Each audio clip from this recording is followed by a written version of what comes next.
Hello ஃபோக்ஸ். ஃபிசிக்ஸில் இந்த விஷயம்லாம் நடக்காமல் இருந்திருந்தா கண்டிப்பாக எனக்கு ஃபிசிக்ஸ் பிடிச்சிருக்காது. அப்படி சில விஷயங்கள் என்னென்ன, நம்பர் ஒன், என்னை ரொம்ப இன்ஸ்பயர் பண்ண விஷயம் டைம் டைலேஷன். எல்லாருமே எல்லா சயின்டிஸ்ட் கம்யூனிட்டி எல்லாருமே டைம் வந்து எல்லா இடத்துலையும் யூனிவர்ஸ் ஃபுல்லாக ஒரே மாதிரி தான் ஒர்க் ஆகுதுன்னு நினச்சாங்க. ஆனால் ஐன்ஸ்டீன் வந்து 1905 ஸ்பெஷல் தியரி ஆஃப் ரிலேட்டிவிட்டியை பப்ளிஷ் பண்ணதுக்கப்புறம் அந்த பர்செப்ஷனே மாறி போச்சு. டைம் வந்து சேம் இல்லை எவ்ரிவேர் இன் த யூனிவர்ஸ். அது ரெண்டு விதமாக டைலேஷன் ஆகும். ஒன்று, நம்ம ஸ்பேஸில் ரொம்ப close to light speed or near to light speed போகும்போது டைம் கண்டிப்பாக ஸ்லோ டவுன் ஆகிடும். That means time ticks slowly. ரெண்டாவது, அது வந்து ரிலேட்டிவிஸ்டிக் டைம் டைலேஷன் சொல்லுவாங்க. செகண்ட் வந்துட்டு gravitational time dilation. Massive object like stars, neutron stars, pulsar, black holes, including earth எல்லாமே பார்த்திங்கன்னா ரொம்ப மேசிவ் ஆப்ஜெக்ட்ஸ் வந்து அதை சுற்றி இருக்கிற ஸ்பேஸ் டைமை வந்து வளைக்கிறதுனால டைம் வந்து ஸ்லோ டவுன் ஆகும். ஸோ இது வந்து கிராவிடேஷனல் டைம் டைலேஷன். இந்த டைம் டைலேஷன் என்ற கான்செப்ட் தான் எனக்கு ஃபிசிக்ஸ் மேலே இன்ட்ரெஸ்ட் வரதுக்கு ரொம்ப முக்கியமான காரணம். செகண்ட் வந்து ஜேம்ஸ் கிளர்க் மேக்ஸ்வெல்லோட எலக்ட்ரோ மேக்னட்டிசம். ஸோ அவர் என்ன பண்ணார்னா,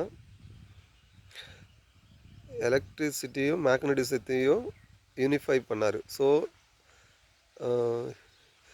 he was arrived the electromagnetic wave. Light வந்து composition of electric field and magnetic field வேவாக இருக்குது. ஆக்சுவலி என்னென்னா, இந்த எலக்ட்ரிக் ஃபீல்டு மேக்னெட்டிக் ஃபீல்டில் சேர்ந்து எலக்ட்ரோ மேக்னெட்டிக் வேவ் ஆகுது. அது வந்து லைட்டோட ஸ்பீடில் தான் ட்ராவல் பண்ணுதுன்றதை அவர் ப்ரூவ் பண்ணுது. அந்த ஒரு விஷயம் நிஜமாவே ரொம்பவே ஃபேஷினேட்டிங்கான விஷயம். அது செகண்ட் திங். தேர்ட் திங் வந்து ஆப்வியஸாக இந்த ஸ்பேஸ் வந்து வளைஞ்சிருக்குதுன்றத வந்து ஜென்ரல் ரிலேட்டிவிட்டியில் ஐன்ஸ்டைன் சொன்ன விஷயம் வந்து ரொம்ப ரொம்ப இம்ப்ரெசிவான ஒரு விஷயம். அது எனக்கு ரொம்ப பிடிச்சிருக்கு. இதுக்கெல்லாம் முன்னாடி பார்த்திங்கன்னா 1900 மேக்ஸ் பிளாங்க்கு, நான் ஃபிசிக்ஸில் சாதிக்க வரல, நான் ஃபிசிக்ஸில் என்ன இருக்குதுன்னு தெரிஞ்சுக்க வந்திருக்கேன்னு சொல்லிட்டு வந்தவர் ஒரு குவாண்டம் ஃபிசிக்ஸ்னு ஒரு நியூ சயின்ஸையே, நியூ அறிவியலையே இந்த உலகத்துக்கு இன்ட்ரடியூஸ் பண்ணிட்டார். லைட் வந்து ஃபோட்டான்ஸ், லைட் வந்து குவான்டாவாக தான் இருக்குது, டிஸ்க்ரீட் எனர்ஜியாக தான் இருக்குது, இட் இஸ் நாட் கண்டினியூஸ்னு சொல்லிட்டு சொன்ன விஷயம் வந்து ரியலி இட்ஸ் வெரி வெரி ஃபண்டாஸ்டிக்கான விஷயம். Phenomenal, it's incredibly so super fantastic, so elegant and அந்த விஷயம் எனக்கு ரொம்பவே பிடிச்சிருந்தது. ஸோ இந்த மாதிரி வந்து இதெல்லாம் வந்து ஃபிசிக்ஸில் நடக்காமல் இருந்திருந்தா, ஸோ நியூட்டன் சொன்ன மாதிரி தான் இந்த டைம் இருக்குது, இந்த ஸ்பேஸ் இருக்குது. ஆக்சுவலி ஐன்ஸ்டீனே பார்த்தீங்கன்னா ஸ்பேஸ் வந்து ஸ்டாட்டிக்காக தான் இருக்குதுன்னாரு.